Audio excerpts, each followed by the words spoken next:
Mangnamnaman lata ti Provincial Tourism Office iti La Union iti dudurasan ti sektor ti turismo ita Bermans ng runa inton bulan ti Disyembre. Tunggal Bermans may sa ti La Union kariti karaman ti bucket list wenno karaman ti listaan dagiti turista pagpasyaran ngem gapu iti pandemya na apektaran ti sektor ti turismo diti probinsya.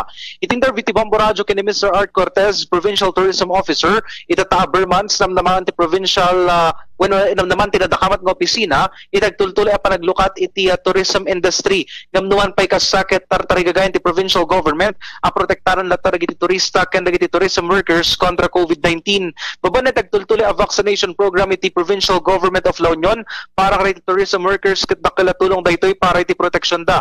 Base iti datos iti August, gimato iti 53% ti tourist arrivals iti probinsya ita Atawen, no sa dinno no idilig iti napalabas sa Tawen, iti padamat lang a period. Itagdama ket nakalukat lata ti sektor ti turismo diti probinsya nga maobserbaran pala ang tibasit a bilang dagiti turista gapu kariti restrictions. Mangnamnama ti Provincial Tourism Office nga iti Bermans kaninton bulan ti Disyembre ket makabawi pa iti kita ti sektor ti turismo ditoy probinsya. Dagiti agpasyara turista pinalagipan ti provincial government as sumurot iti kusto a proseso tapno maliklikan ti pannakalabsing ken nanayas si panagpasyarda ditoy La Union. Impasigurado mat iti nadakamat nga opisina iti parangaramid dayti amin nakabaalanda para iti panag-recover ti sektor ti turismo ditoy probinsya.